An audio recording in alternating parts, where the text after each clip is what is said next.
following podcast contains language that may be inappropriate for younger listeners and covers topics that could be controversial or offensive to some. If you're the former, I'm sorry. If you're the latter, I'm sorry for you. Rated M for mature.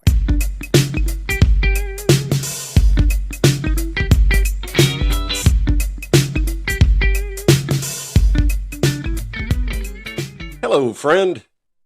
Welcome, or welcome back. As always, know you're appreciated. So over the past week, there has been some conversations with my family about kind of how the podcast has progressed, and we're about 2 months into this. What was the feedback? What is it enjoyable? What are we seeing? How is it being received? What were some thoughts, some critiques, just general feedback and overall thoughts on it. And was at dinner with my son earlier in the week, and we've been discussing having him come on and be a guest on here and talking about things that we could talk about or what topics might be engaging for the two of us to interact with. And we had discussed talking about relationships and his view on partner versus a general conception view of partner. But one of the comments that he had made to me was that the tone was taking on very much a self-help kind of tone to the podcast, and discussing that, and made that comment to my wife that Aubrey had called out. It was starting to feel a little self-helpy, and she agreed and said very much so that it was taking on that kind of tone, and maybe that's where this evolves to over time, or there is a kind of subset underlying theme of personal development, professional development, as clearly those are topics I'm comfortable talking about. But one of the things my wife had said was that maybe I should consider sharing more about me and being more open in this, as most people don't, even people who know me, don't really know a lot about me. I'm very, very private, very guarded. My wife will refer to me as, quote, Big Bad Dave. And there is kind of this, I guess, impression of me that is not approachable or easy, kind of hard-lined. I don't know. And yeah, I am a private person, right? I don't share a lot about what goes on in my life. That it's just not who I am. It's not what I do. But I think maybe as I was thinking through what this episode was going to be about and the timing that it was going to fall, at the time of release, we're the day before Father's Day. So happy early Father's Day to any of the dads that are listening. And I want to talk about something and share some things that probably will fall into some self-helpy for some people, just because of the nature of the topic. And it's something that's going to be sharing personal things about me that maybe not everybody knows. But again, I think it's very apropos given the timing of the release of this being right around Father's Day. So here we go. Let's get into it. So my name is David Swinson. It has not always been that.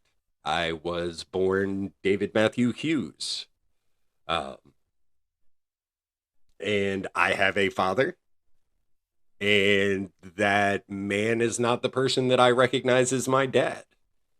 My name now, David Matthew Swinson. My dad is Aubrey Harry Swinson. And he's the only memory I have of a dad or a father figure. I do not know the man who contributed DNA to my conception. He and my mother were married at the time. but I have no memories of that person. I know things of him, uh, things that were shared with me.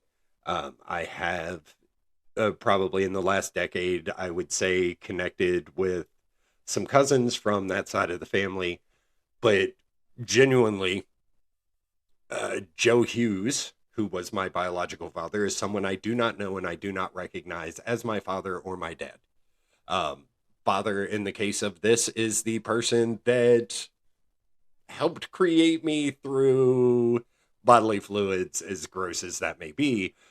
Dad, Aubrey, is the man who raised me and loved me, and he left us a little over 3 years ago. So May 1st, 2021. So we are just past 3 years. Um, but he's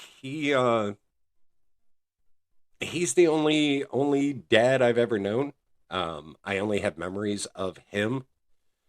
He he has been there, was there for everything I could remember. Um, he and my mother were married 42 years. They would have got together somewhere before that. So right around the time that I was 6ish, 7ish, somewhere in that range, 7 I believe is when he would have entered into my life, the or our lives as it were. Um and he created or completed is a better word, completed our family. Um, I can honestly tell you that at no point in time did I ever feel like I was not his son.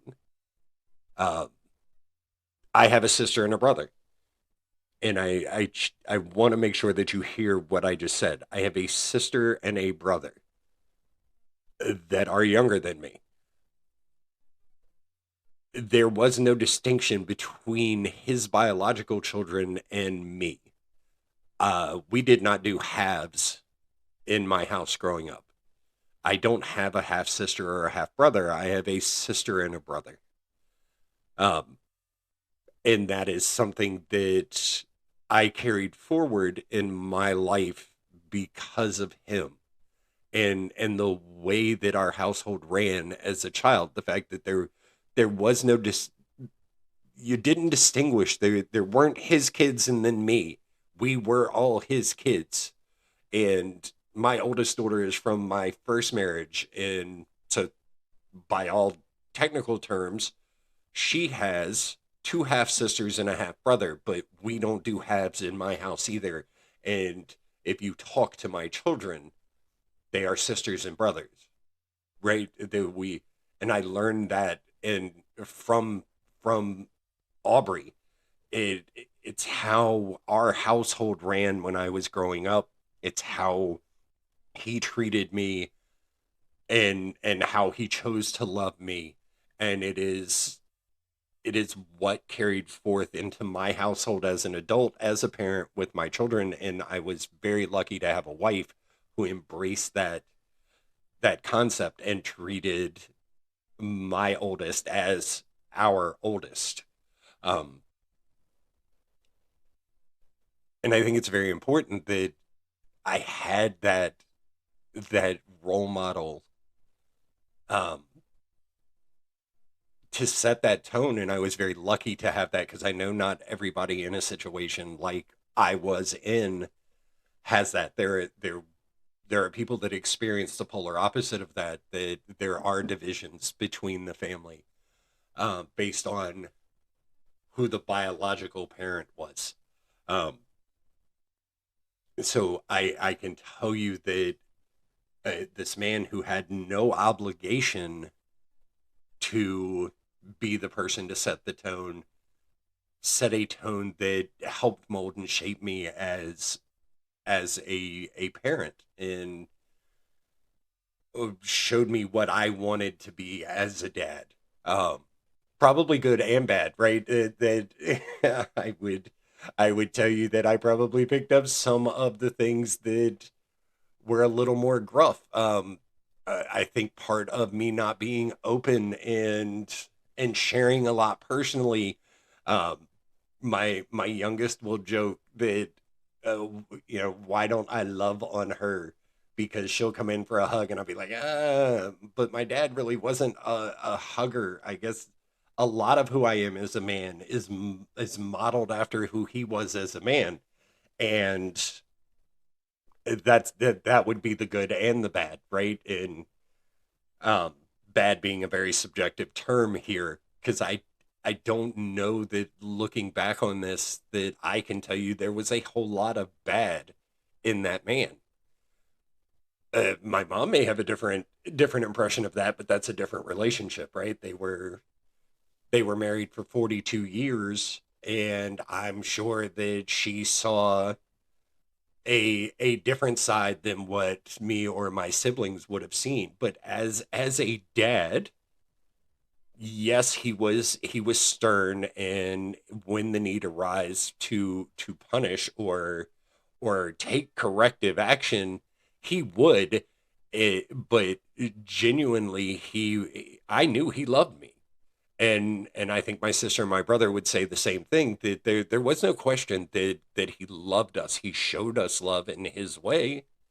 Um, but uh, again, no question that I grew up in a household full of love, and in no small part due to him.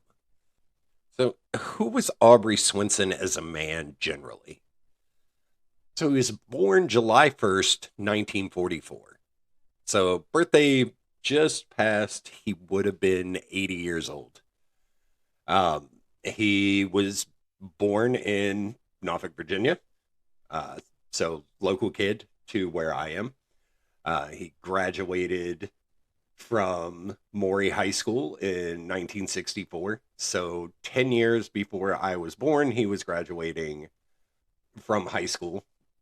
He was a structural engineer, and for the entirety of my memory, he worked for a company called Stroud Pinson Associates.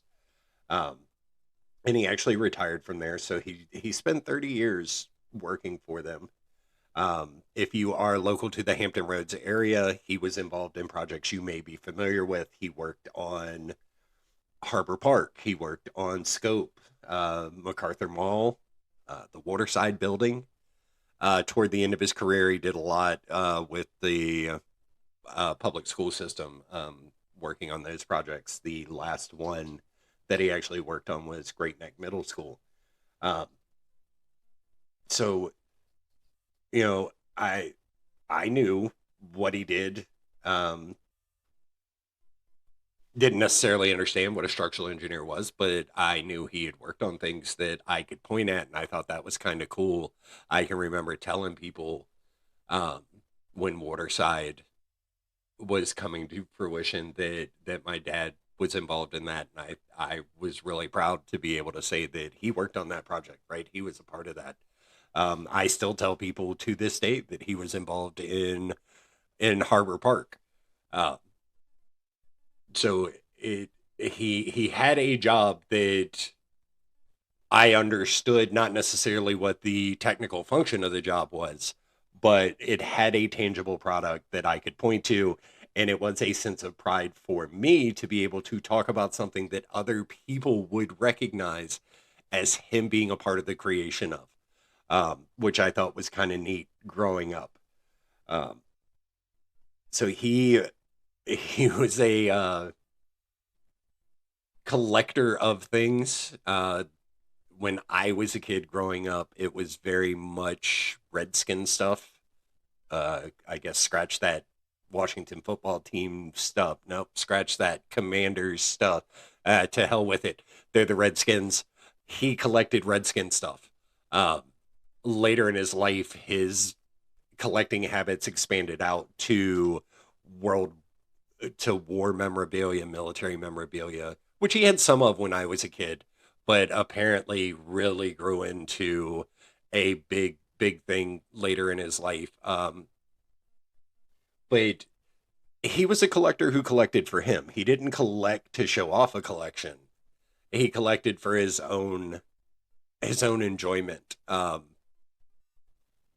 The Redskin stuff that he had that I now have lived in his closet, and I can remember if you got to see it, he liked you because it was his stuff. He didn't. It wasn't out on display.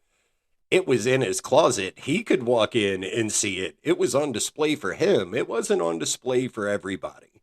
So if you had the opportunity to get invited in to see his Redskin stuff, you were in, right? He liked you if you got to see it. He took you into his little private area and would show it to you.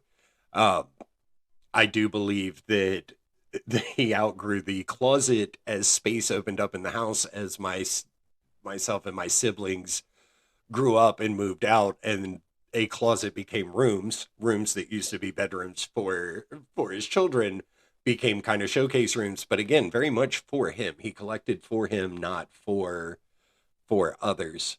um on the Redskin front, right? If you think about my age and when I was growing up, so I was born in 1974, would have been at the height of my I'm a kid out playing with my friends um in the 80s.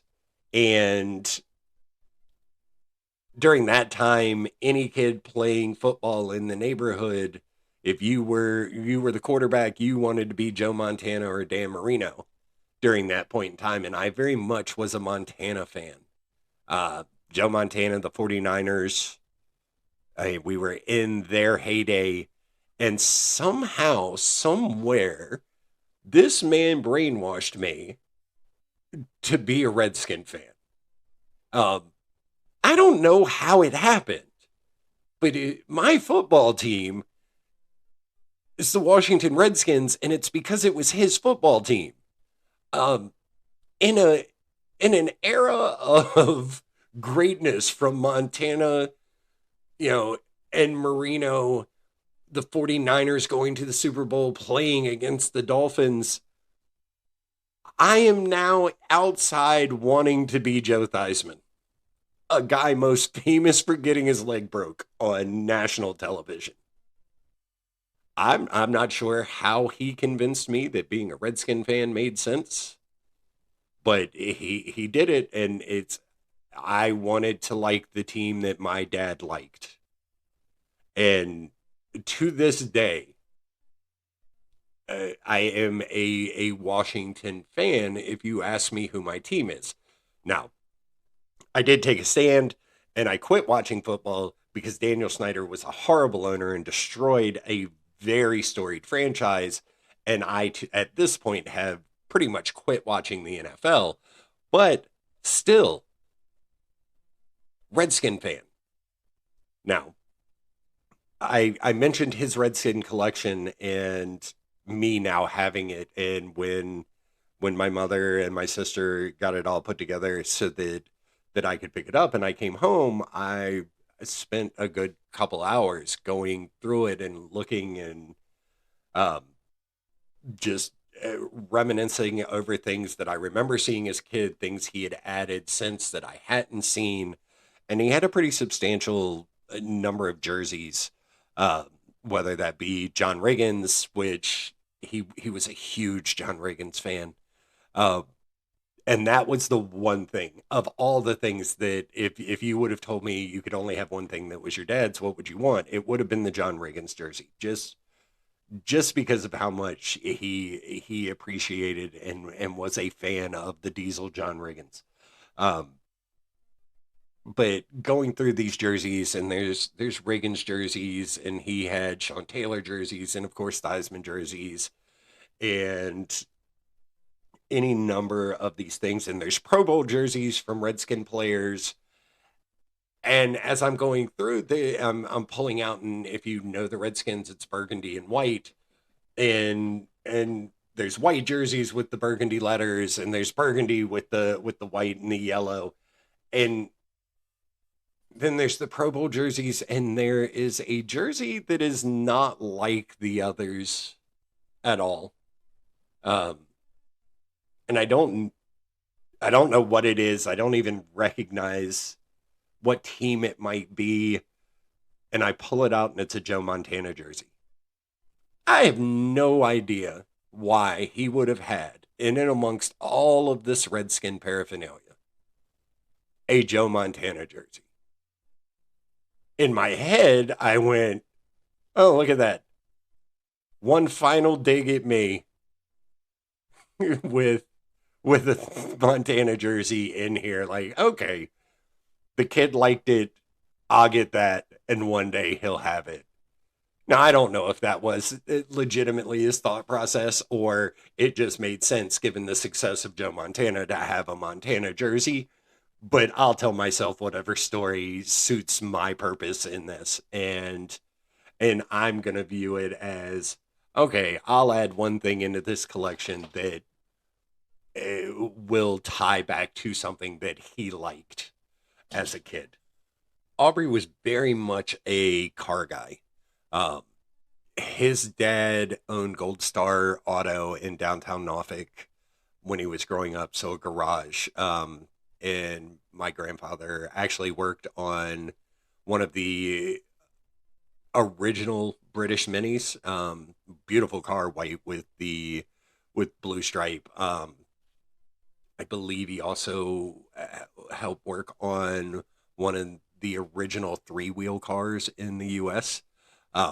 But growing up in and near a garage, my dad was very much a car guy. His first car, as he told the story, was a 1957 Chevy that he actually built himself in the garage.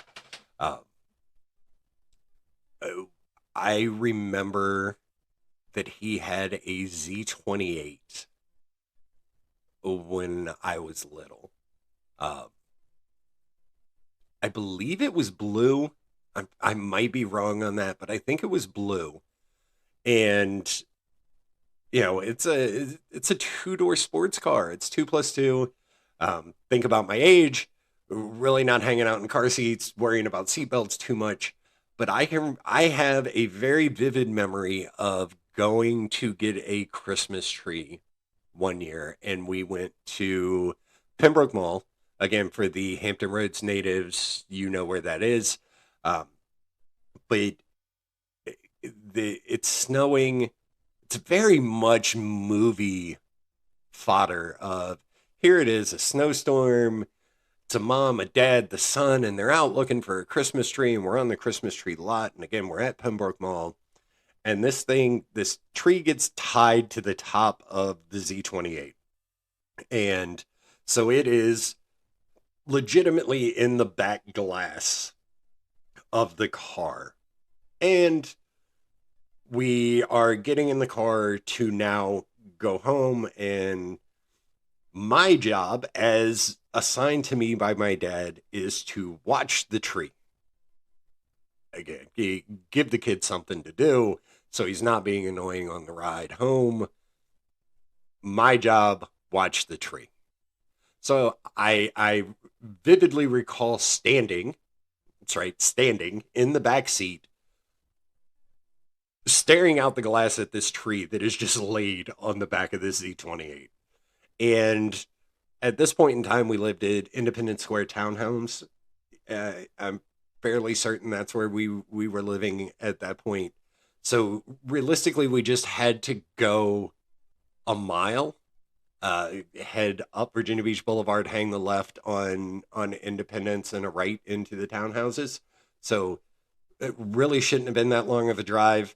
And in my head, the way this plays out is I'm standing there, I'm watching the tree, I turn around to say something to my parents, either unsolicited contribution to a conversation they're having or in response to a question that was being asked. I turn back around, tree is gone.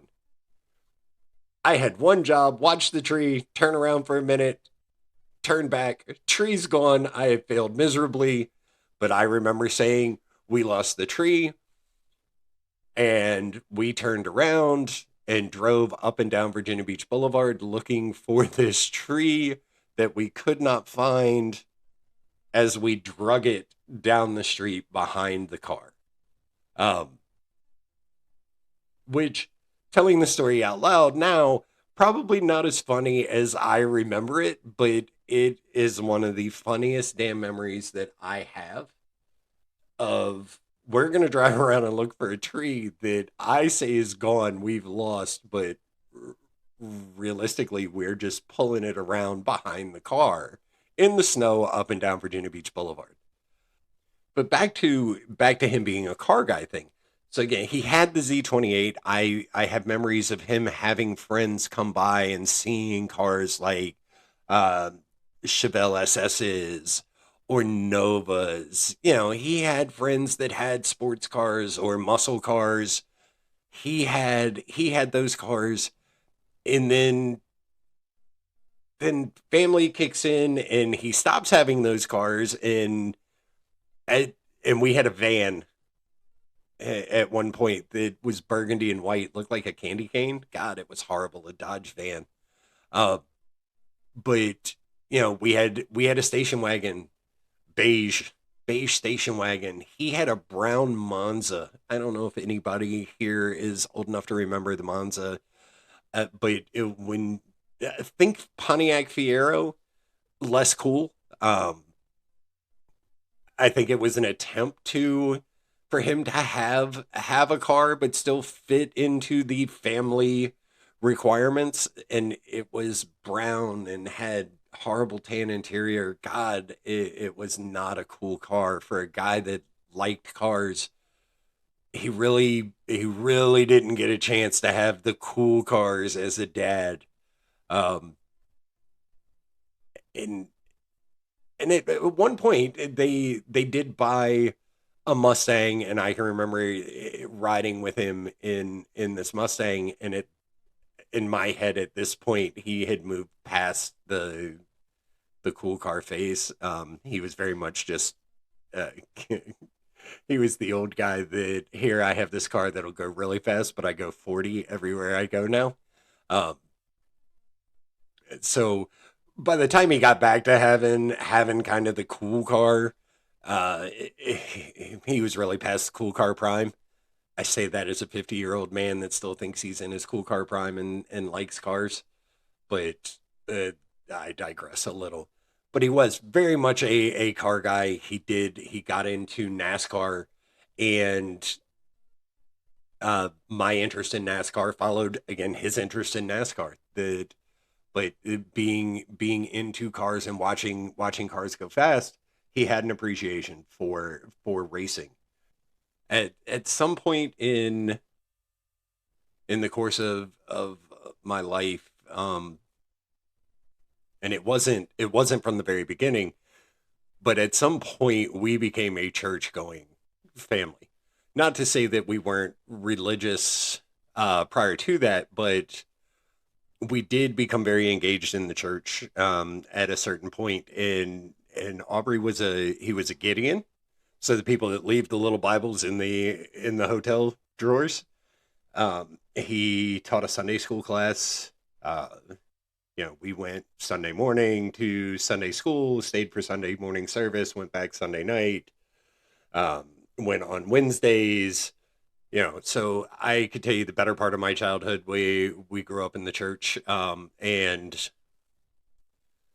I think that in that involvement helped mold my current views toward religion, whether it ended up the way that he would have hoped.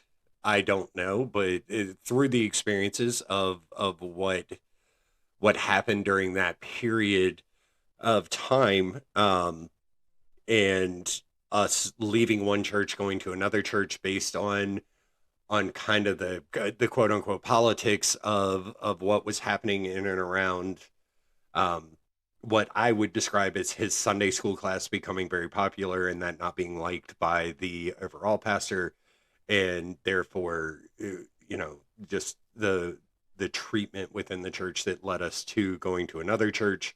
But I can tell you the moment in time that my current viewpoints of religion were formulated, and it involves he and I at a concert at Rock Church in Virginia Beach.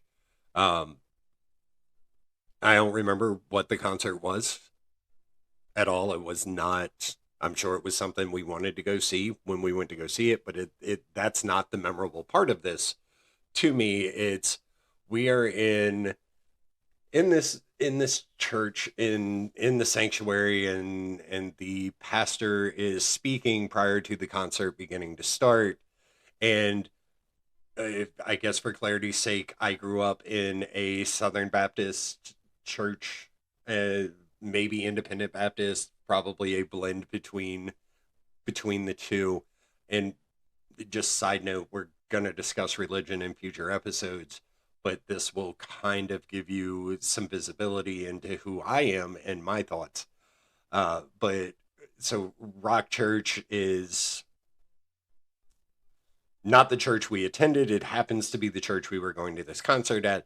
And they passed the offering plate for the tithe, which anybody who's gone to any church, that's going to happen. The ushers, the deacons, whoever are going to come and stand on either end of the row. And this plate is going to go up and down the row, and people are going to give money to help the mission of the church, right? They're going to make their tithe, their offering to God, uh, and to the church by proxy. And used to that, very, very used to that, having been involved in the church for as long as we had been. And so the tithe happens, the pastor continues to speak, and then the next thing that occurs is they hold up an envelope and say, I have in my hand the electric bill for the church. Who will take this burden for the church? And lo and behold, people in the congregation or the audience for this concert that had just put money in an offering plate are now volunteering to take on this bill for the church. And they ran through every bill for the church, and somebody took that burden on. Now, I'm a teenager at this point in time and arguably still very dumb, but even in that still formulating or growth phase of my brain, I ask myself the question, isn't that what the offering is for? You just passed the plate for us to give money, and now you're holding up bills. This is a scam. I don't believe that is the message that my dad would have wanted me to take away from that event, but it was the catalyst that led me to a point of believing religion is of man for man and a scam. And we'll get into that in future episodes, but this was not a case of how we lived our lives that created my viewpoint on religion, but experiences had living a religious life that was very much church centric, I would say, right? And oh my God, this is not, I am not a pastor's kid, right? This is not the evil footloose character that we're going to run this house by these rules, but there was very much a foundation of Christianity that guided our household. Um, I did not deploy that in my household as a parent, um, but it was there, right? The moral compass of God kind of guided our house. Um, but I told you that more to tell you about him. Again, this is a guy that he worked a full-time job. He prepared for teaching a Sunday school class. He was involved in the Gideons. Um, this was a good man. He, by all accounts, by any textbook definition, if you were to look at it from the outside and kind of make an evaluation of who Aubrey Harry Swinson was, good man, right? Um, and I don't think that can be said enough about him. And I guess more specifically, I don't know that I told him enough. Uh, so over the last 12 years or so of his life, my relationship with my family was not all that solid because of things, right? And we're not going to go into those things here because it was things on both sides that led to that. Um, but there really wasn't a high level of engagement um, between me and my parents or me and my siblings. And I will tell you that I remember my sister reaching out and telling me that dad was sick and real sick, and he had been sick for a while, um and he was not the healthiest of guys, right? He had kidney problems when I was growing up, when I was in boot camp in at Paris Island. He actually had a kidney transplant. um but he navigated through all of that, and he went on to continue to live a very healthy life, but he ended up with cancer, and he had been sick for a while, and I was unaware of the fact that he had been sick for a while, and that's on me, right? That's not on anybody else. I did not know because I was not engaged. But uh, again, that digresses slightly from what I'm talking about, but my sister reaches out and says that my dad is sick, and she's reaching out because he is now really sick, and it doesn't look good. And so I leave work and I go to the hospital, and here is in a hospital bed a frail man that I hope, I truly do hope, knew it was me standing in the room. Um, but he was no longer physically the man that when I picture my dad, I see in my head. Um, he so I jokingly tell people all the time there were two people on the planet that I was scared of. Um, my dad and my wife. Uh, my wife, because I truly believe that she would kill me in my sleep. She has that capacity. Um, if I ever did anything to hurt her or anything horribly wrong, she can genuinely be a very scary person. My dad, because he legitimately was the strongest person that I knew, both mentally and physically. Um, he would tell me a lot growing up that, hey, I'll hit you three times behind your left ear before you even know what happened, and we'll tell another story that ties to that, and then come back to what I was talking about uh, regarding the end.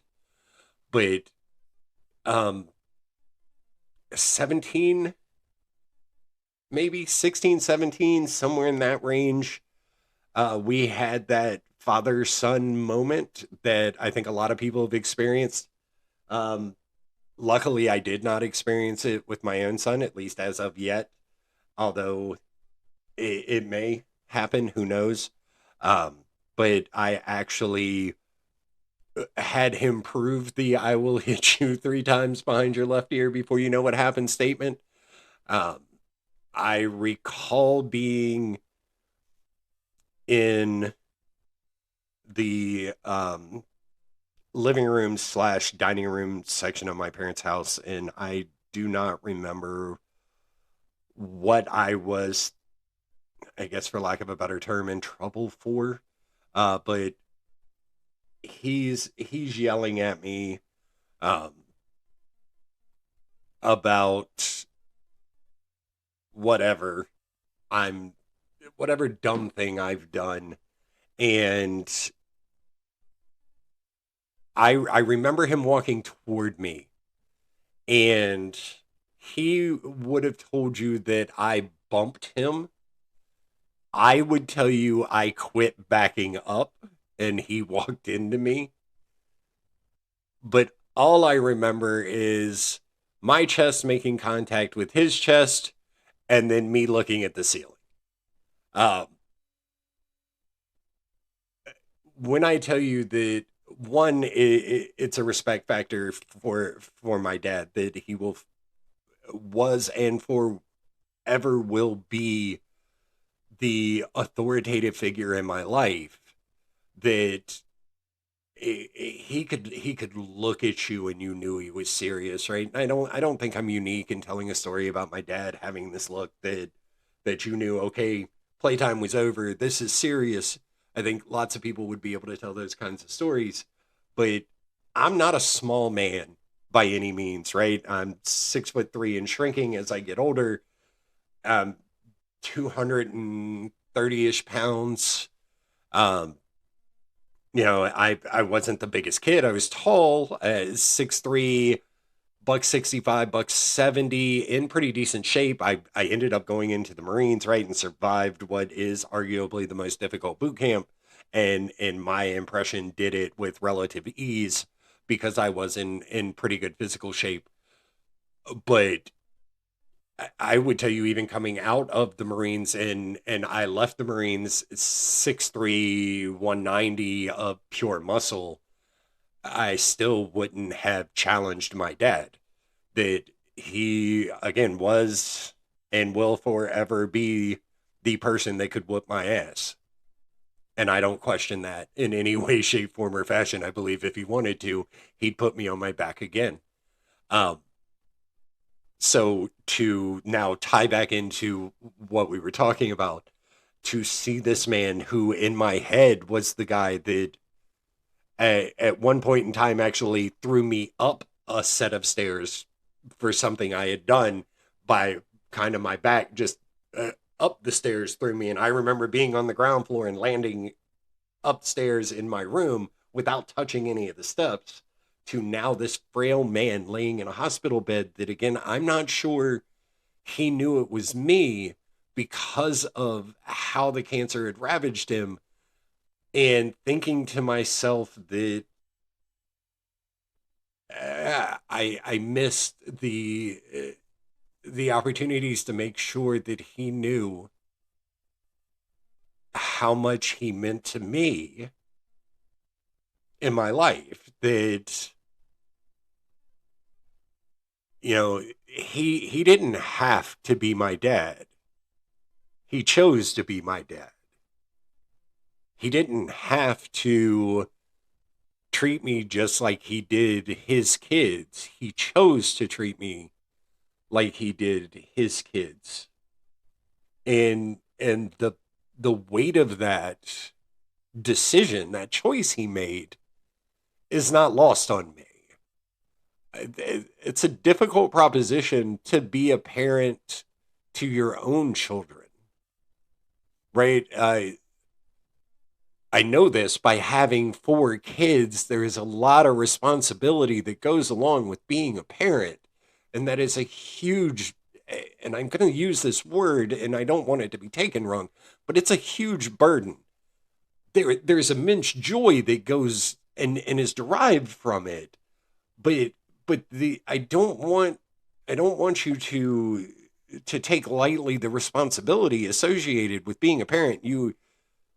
The care, the protection, the molding and shaping of a young person that relies on you as their sole provider or support system, and for him to choose that role for someone that he didn't have to is huge. And it's a shout out to my wife for for me to be lucky enough to have picked a partner who was willing to make that same choice and be that for my oldest child. It's not lost on me, and I appreciate her and love her for that. And I have a very, very deep rooted understanding and appreciation for it because of my own experience with my dad. Uh, but people talk about what do you regret and would you change anything? And I will tell you that hindsight being 2020, I regret the fact that I was not there to be a support or a help when he needed it, especially given the fact that he chose to be a support and a help for me when he didn't have to. Um,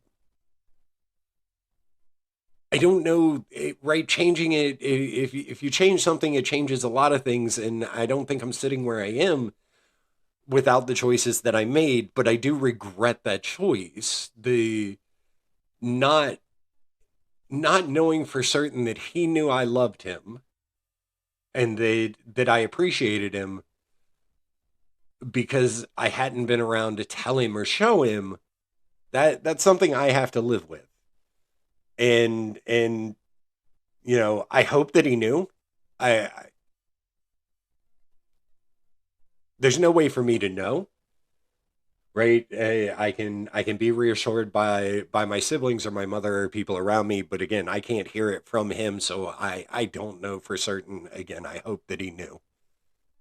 I hope he knew how much he meant to me, um, how important he was in my life. But again, that's all it is a hope. Um, but at least now everybody else will know that I loved him and how much he meant to me and how much he was appreciated. And you know, I guess in a strange way, his last act on this planet is is basically the same act that he performed early in my life, which was he completed my family. I have since re-engaged with my mother, my sister, my brother, my niece and nephew, my sister's children. Um, so whereas he provided me a family when he came into my life, he re-provided that family when he left my life. And I guess that's poetic. It's full circle. There's a lot more I could say about him and could tell, but one, I'm not. I guess you could hear it through this. This is not stuff I'm comfortable talking about, and it's more the sharing component. I guess I'm not comfortable, and um, I don't know if it's me thinking that this shows weakness or vulnerability or something. Whatever the case is, it was important for me on Father's Day weekend specifically to kind of do this in it just made sense given the conversations that it had previously that maybe share a little more about me, but really I wanted to share about him. And happy Father's Day, Dad. Just know I loved you. So that's really all I've got this episode, guys. So until next time, remember, affect change. Don't let change affect you. I'm out.